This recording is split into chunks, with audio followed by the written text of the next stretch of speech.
out with the speaker. Hang out with the speaker. Mr. Speaker. Take your Gabe to work.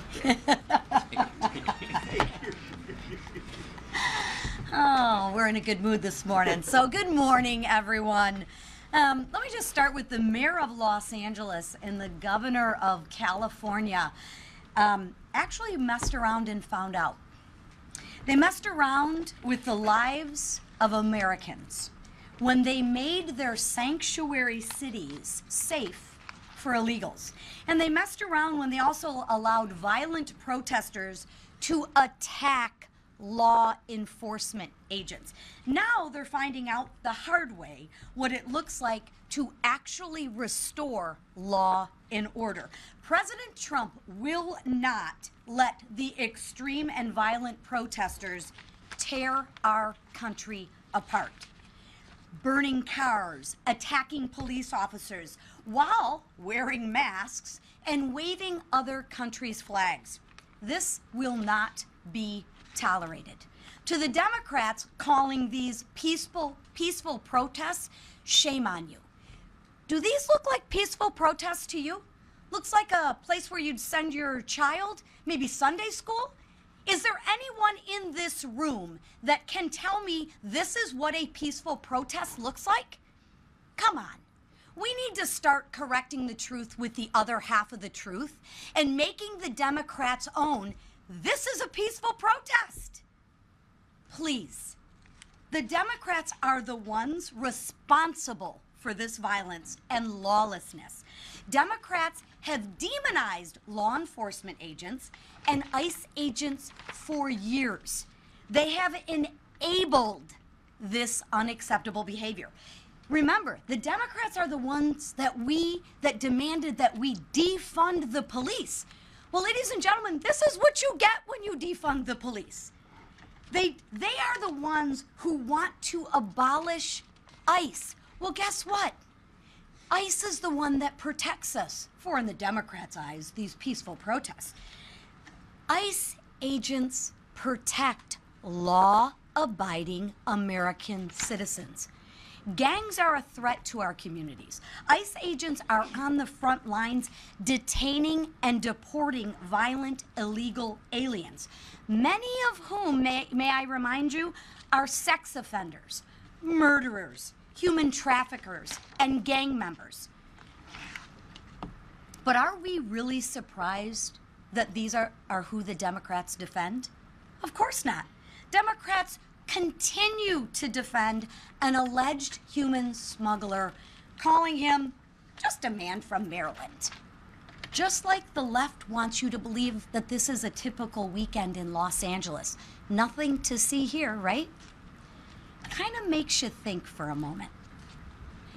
Isn't it ironic, think about this, that those protesting the deportations of violent, illegal aliens are actually using violence too?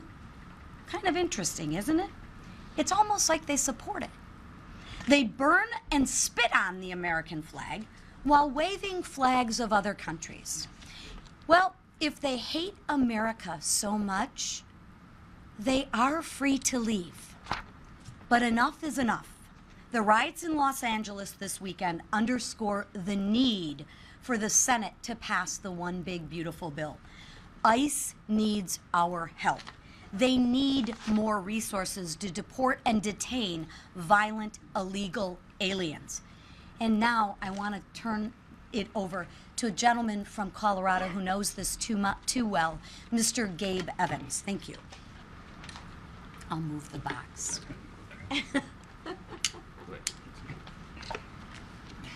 Well, thank you, Chairwoman. Thank you, Speaker, for grabbing the box there. Gabe Evans, Colorado's 8th Congressional District, and I'm here today because of my resolution that passed the House yesterday with broad bipartisan support condemning the anti-Semitic, firebombing, terrorist attack that occurred in Boulder, Colorado, which is about 20 miles away from my house where I live. I'm here today because 15 people and a dog were burned by an individual with known jihadi-leaning affiliations who is illegally present in the United States and who was denied a firearm purchase when he tried to buy a gun in November of last year. And so, of course, the very first thing in this situation is our thoughts and our condolences, of course, go out to the victims and to the Jewish community that are suffering from this rising anti-Semitism. But more than that, we have to ask ourselves, why? Why is this happening? Thoughts and condolences aren't enough. And for me, that's personally very meaningful because of my background. I spent 12 years in the U.S. Army. I deployed overseas to a combat zone as part of the global war on terror when my oldest son was 5 months old. I didn't get back until he was 18 months old. I missed every first steps, first words, first Christmas, first birthday. Then I served another 10 years in law enforcement with the city of Arvada, which is a major suburb just to the west of Denver, immediately south of Boulder, Colorado. I've responded as both a National Guardsman and as a police officer to previous tragedies in Boulder, Colorado. And so for me to now wake up on June 1st and see this tragic event that's happened, of course, thoughts and condolences, but we have to do more. We have to ask the question, why does this continue to happen? We've already gone over the facts of the case here. An individual illegally present in the United States overstayed 2 separate visas with known public statements prior to his admission into the United States, sympathizing with an organization with jihadist-leaning tendencies. At a time of heightened anti-Semitism, goes and he tries to buy a gun last November, is denied, and that doesn't pop up on anyone's radar. There's no ability to intervene or interdict or at least figure out what's going on here, put this to a little bit more scrutiny. As a cop and a soldier for 22 years, I know that we should be doing that. That was literally the point of the 9/11 Commission after the September 11th terrorist attacks, which says that to be able to identify and intervene before terrorism occurs in the United States, federal, state, and local law enforcement need to be able to share information. We need to have all of the pieces of the puzzle together, and when some of those reside with local law enforcement, state officials, and federal authorities, if they cannot share that information, then we're trying to put together a puzzle without all of the pieces, and that makes it difficult to be able to identify and intervene before these attacks happen. And unfortunately, in my Colorado, which is a sanctuary state that prohibits at times state and local law enforcement from being able to work with federal authorities, I can't help but wonder if this attack might have been prevented had the Colorado Bureau of Investigation, which is who does the background checks for firearm purchases in Colorado, had they been able to flag that for one of the multiple different entities that have been set up to share that information and prevent something like this from happening. So that is the point of the resolution that I brought last night, which, I would remind everyone, passed with broad bipartisan support. It's been said that this is politicizing a tragedy. Blatantly false. This is a tragedy that occurred because of failed politics. And so thoughts and condolences are important, but they are not enough. And so the same way I did for 22 years in the military and law enforcement, seeking solutions, elevating the conversations that make our communities safe, that is the point of the resolution last night. And to be personally attacked by the minority leader of the other party for elevating that conversation when 75 of his own members stood with me, that is the politicization of a tragedy. And so from the bottom of my heart to the Jewish community, we stand with you. From the bottom of my heart to Americans and to Coloradans who right now are suffering from the second most dangerous state in the country, we are focused on solutions to prevent things like this from happening again. And to my Democrat colleagues, including Representative Neguse, who stood with me and voted for this resolution last night, thank you. Thank you for helping to elevate this conversation that is focused on solutions to make sure that we keep our communities safe and that we, in no uncertain terms, condemn anti-Semitic attacks, and that we thank the law enforcement officials who are working so tirelessly to keep us safe from all of the bad folks that are out there and that do have malicious intent to cause harm to Americans, to Coloradans, and unfortunately to the Jewish community. Thank you so much. Yield back.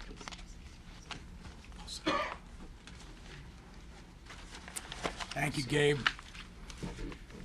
There's a theme this morning. Rocks thrown at law enforcement. Cars and American flags set on fire. Fireworks thrown into the streets. foreign flags waving proudly above our own. We are witnessing mayhem, chaos, and disorder in the streets of Los Angeles, all because the Trump administration is enforcing federal immigration law and protecting Californians where the previous administration and their local leaders have repeatedly failed. The violence against ICE officers can also clearly be attributed to the delusional, inflammatory rhetoric spawned by the left, including the words of my own incompetent and partisan governor, Timmy Walz, who recently called immigration authorities, quote, the modern-day Gestapo. With taxpayer-funded benefits for illegal aliens and inflammatory rhetoric for law enforcement, Walz has turned my home state of Minnesota into a sanctuary state. And this week, he's going to answer to Congress for his failures. As Walz testifies before the House Oversight Committee on Thursday, House Republicans are working to mitigate the disastrous consequences of mass illegal immigration and the policies like Tim Walz who encourage it. Need to support our ICE agents and law enforcement officers on the ground with the tools they need to carry out their vital mission. That is why we must get the one big beautiful bill across the finish line. Our bill includes funding for 10,000 more ICE officers and HSI criminal investigators to protect our communities and at least 1 million deportations of illegal aliens annually. The time is now to restore law and order, enforce our nation's immigration laws, and hold leaders who are not leading, that refuse to lead, I should say, to do so and be accountable. With that, I turn it over to our leader. Thank you, Whip. And anybody who watched these just inflammatory scenes roll out in Los Angeles over the weekend see one more example why we need to pass the one big beautiful bill and why we need to get it to President Trump's desk as soon as possible.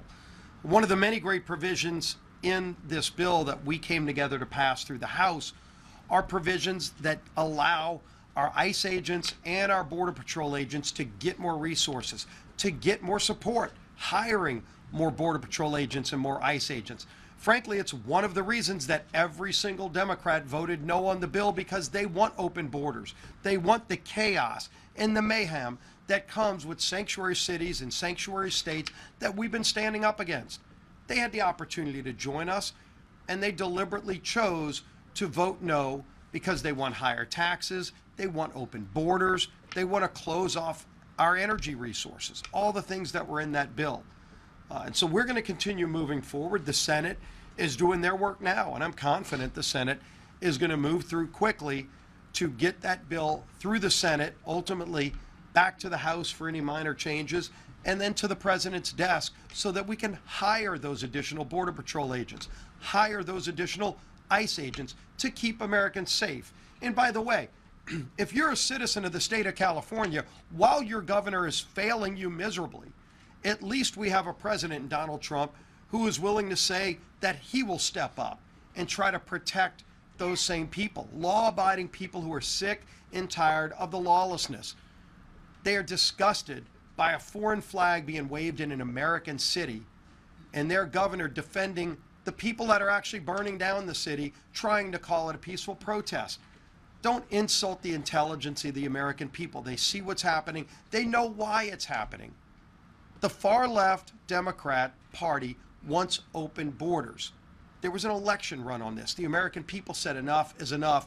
We want secure borders, and that's why they sent Donald Trump and a Republican House and Senate to Washington. And we're going to keep fighting for those families who are sick and tired of what they're seeing in cities like Los Angeles and other lawless cities in America. So we're going to deliver on our promise. One more really positive thing that came out just a few days ago, the White House's Office of Management and Budget did their assessment on the House's version of the One Big Beautiful Bill and confirmed what we knew, that with the economic growth you'll get, with the job creation, the increased wages for families, we will end up seeing about $1.5 trillion reduction in the national deficit over the next 10 years. $1.5 trillion reduction because of the growth we'll get from this bill. because workers will have more money in their pockets when the government doesn't have a $4.5 trillion tax increase that every Democrat voted to impose upon them. Waiters and waitresses at all of your local restaurants will have more money in their pockets because of no taxes on tips.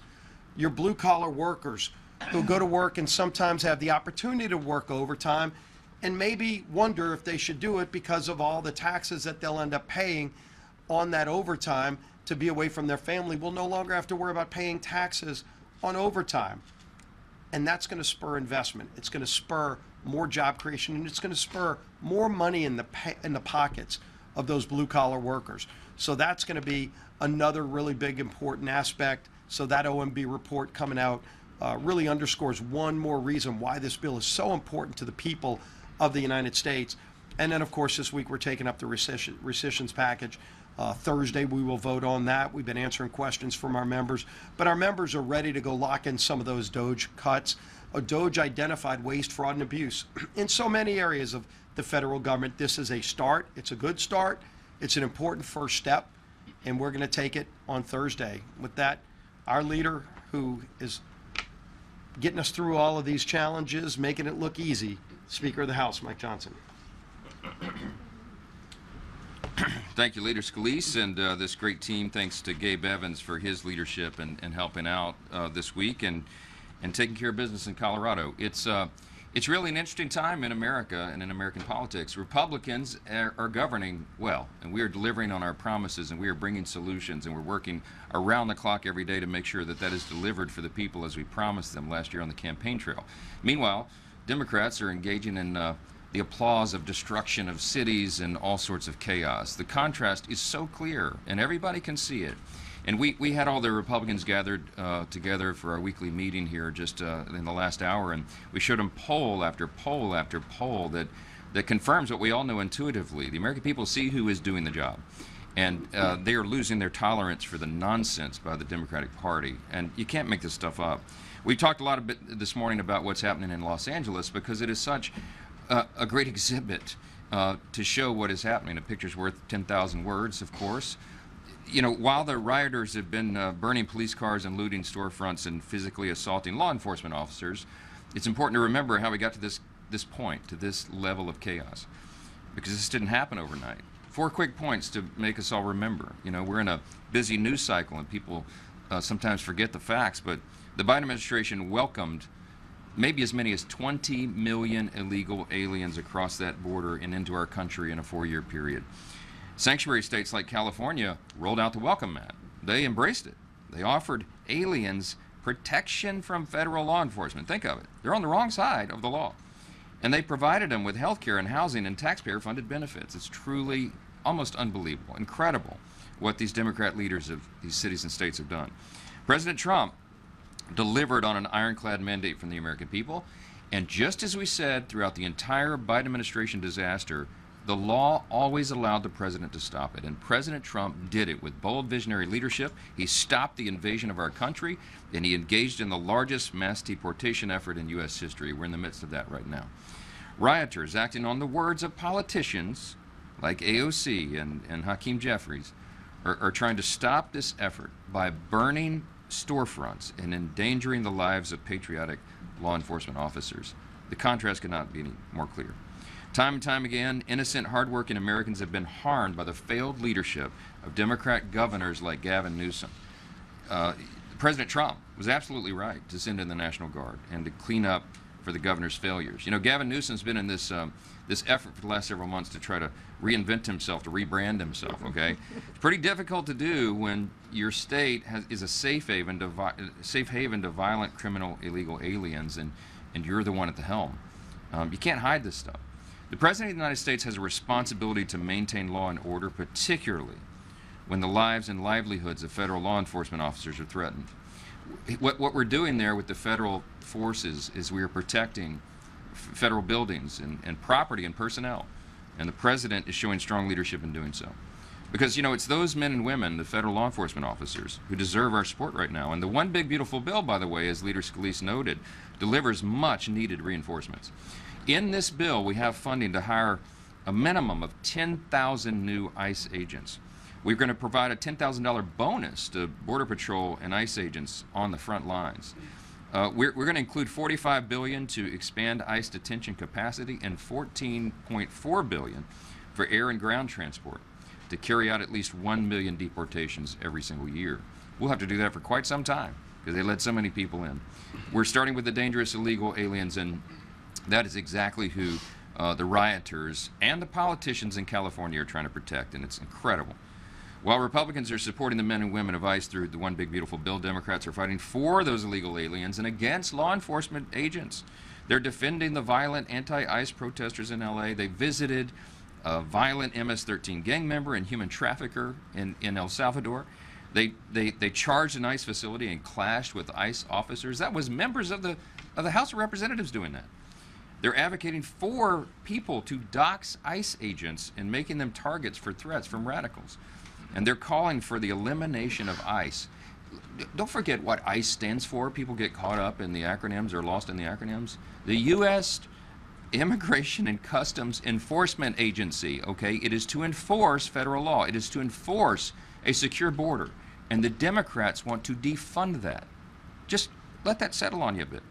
They're even trying to hide it, and they're not even trying to hide it, okay? They're openly advocating for illegals instead of American citizens. I don't know. We could talk about this all morning, and we have. Let me move on. With regard to the business in the House this week, the House will vote to approve the White House's request to claw back $9.4 billion in wasteful spending. $8.3 billion of that is wasteful foreign aid with all the atrocities that DOJ uncovered in USAID, and $1.1 billion for the Corporation for Public Broadcasting. That's PBS, NPR. These are common sense cuts, and I think every member of this body should support it. It's a critical step in restoring fiscal sanity and beginning to turn the tides of removing fraud, waste, and abuse from our government. Have you checked the public opinion polls? That's what the American people want, and they demand and deserve, and we're going to do it. I read some of the greatest hits last week out of this, but I just want to list a few more examples, okay? Last week he gave you some of the real high-level, high-number amounts, but these are lower dollars, but they matter. Listen to this, $33,000 we're going to cut. That was being used for, quote, being LGBT in the Caribbean. No kidding. American taxpayers are funding that. $8,000 for promoting vegan food in Zambia. $67,000 for feeding insect powder to kids in Madagascar. You'll notice these aren't particularly expensive examples of wasteful spending, but compared to these other massive categories of government bloat. But I list those because it's an illustration here. Every dollar matters. We are serious about this. The Republican Party is doing everything we can to be careful stewards of the precious treasure of the people. And the Democrats want to waste it and send it to their NGO pet projects and just all this crazy stuff. We're not going to fund our transgender operas in Peru anymore. Once we found that out, we had a responsibility to go stop it, and we will. This rescission package is a critical step, and it's one of many. There'll be several of these that will come from the White House. We'll work together with the administration to cut out all the fraud, waste, and abuse. We're fighting a multi-front war against the deficit. Don't get lost in this, okay? This is a multi-step process. I've tried to explain on all the interviews I've done over the last couple of weeks. The One Big Beautiful Bill is going to reduce spending by over $1.6 trillion, as has been noted this morning. The rescission package will rescind $9.4 billion in wasteful spending, the first of many of those. The annual appropriations process will allow Republicans to further codify DOJ cuts and spend less money and be careful stewards of each dime. And the revenues found from the president's tariff agenda will also reduce the deficit by $2.8 trillion over 10 years. This is real money, and we're going to turn that aircraft carrier. You don't turn it on a dime, you've all heard me say. You can't make deficits and debt disappear overnight, but we're at it. And we're going to continue this step-by-step process to get our fiscal house in order and do right by the taxpayers. We're chipping away at it every day, and the rescissions vote on Thursday is an important signal. House Republicans are serious about getting our fiscal house in order, and we'll do that. All right, let me take a few questions. Front row. Speaker Johnson, the president said, possibly in jest, that if he were Tom Homan, he would arrest Gavin Newsom. Do you believe that Newsom should face consequences in a legal way? Look, that's not my lane. I'm not going to give you legal analysis on whether Gavin Newsom should be arrested, but he ought to be tarred and feathered, I'll say that. I mean, look, he's standing in the way of the administration and the carrying out of federal law, right?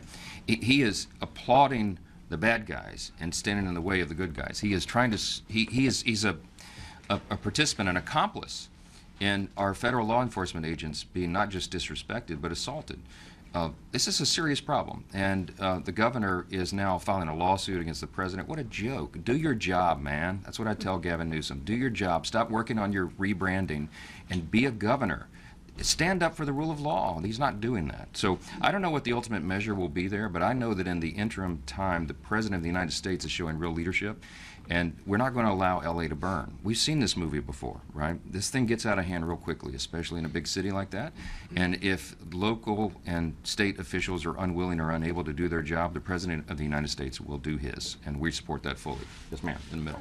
What is the administration's response to Mexican President Sheinbaum's refusal to condemn the riots in LA, and does this affect President Trump's relationship with Sheinbaum? I don't know. You have to ask the White House that. I mean, I gotta handle our affairs over here. Yes, ma'am. Thank you, Mr. Speaker. What is your reaction to Congresswoman Maxine Waters repeatedly saying that there has been no violence in the LA riots? And do you believe that Democrats are making a mistake by not talking about what's really going on here? Clearly, the Democrats are making a mistake by taking the wrong side here, and I'm just going to, in my southern gentlemanly way, say bless her heart to Maxine Waters. I don't even know how to comment on Maxine Waters anymore. It's madness. I'm going to be charitable and leave it right there. Yes, sir. Thank you, Mr. Speaker. So new reporting suggests that no tax on tips and no tax on overtime could be scaled back from the One Big Beautiful Bill if they aren't viewed as pro-growth. Have you talked to some senators that are skeptical of that, like Senator Johnson? And you said before that there isn't a plan B, but if that does come back to the House without these provisions, is it time to go back to the drawing board? Well, look, no tax on tips, no tax on overtime are big promises the president made to the people, and we all echoed that on the campaign trail. I've talked to my good friend, Senator Ron Johnson, multiple times, most recently, I think it was last night or night before last, it was on Sunday, because he was on some shows and I was on some shows and we were comparing notes. And I told him, look, we all agree with our Senate colleagues who believe we need to cut more and more government waste, fraud, and abuse, obviously. But I told him, reminded him of the reality of the delicate balance we have in the House and the fact that we have a very broad caucus and we have, got 170 additional personalities to deal with than they do in the Senate, and it takes a while to meet this equilibrium point. So, look, I think the promise on no tax on tips and no tax on overtime is very important to the president. It's very important to hardworking Americans. What we're so proud of our reconciliation bill is that it is truly geared and written for middle and lower class earning Americans, hardworking Americans who are trying to feed their families and make ends meet. They are the ones that are going to benefit from this bill. The Republican Party is the party of the working class, and we are demonstrating that with our legislation. And no tax on tips and no tax on overtime, for some people, they may not think that's a big thing, but for hardworking folks, a lot of them, millions and millions of Americans, that is a big thing to them, and I think it's an important promise for us to keep. Last question. Mr. Speaker. Switching gears again, the FACE Act. It's right now being marked up in the Judiciary Committee. Plan to bring it to the floor, and the importance for the Republican Party and leadership of bringing this to the yeah, look, it's a big commitment of ours. Applaud Chairman Jim Jordan and the Judiciary. He always does a great job handling that. It's a big priority. We have to protect free speech. We've got to protect what are actual peaceful protests, and we got to stand for our core principles. I think all that's wrapped up in that legislation, and I expect it will go well, and I expect we'll pass it through the House when it comes through committee. So, one last question. Yeah. Just going back to the other protests. Yes. Is there a red line for congressional Republicans regarding because it constitutes an executive authority to say deploy federal law enforcement or the Second Amendment? Is there a situation, say, if he invoked the Insurrection Act and directed federal law enforcement to arrest Governor Newsom, that would make Congress step in at a check? Look, I'm not going to engage in hypotheticals, but I've said very clearly, I was sitting next to the President at the White House yesterday when some of these questions were asked. He is fully within his authority right now to do what he is doing, and we have to maintain order. It's the number one job, think of it, Bill, the number one job of government is to protect the citizenry from foreign threats and domestic threats, and federal law enforcement is doing their job. Those are the heroes, and we've got to protect them, and federal employees as well, and federal buildings and property. We're not going to let violent criminals destroy the property of U.S. taxpayers. President Trump has put his hand on the table and said, not on my watch, and we applaud that, so we're standing with him. Thank you.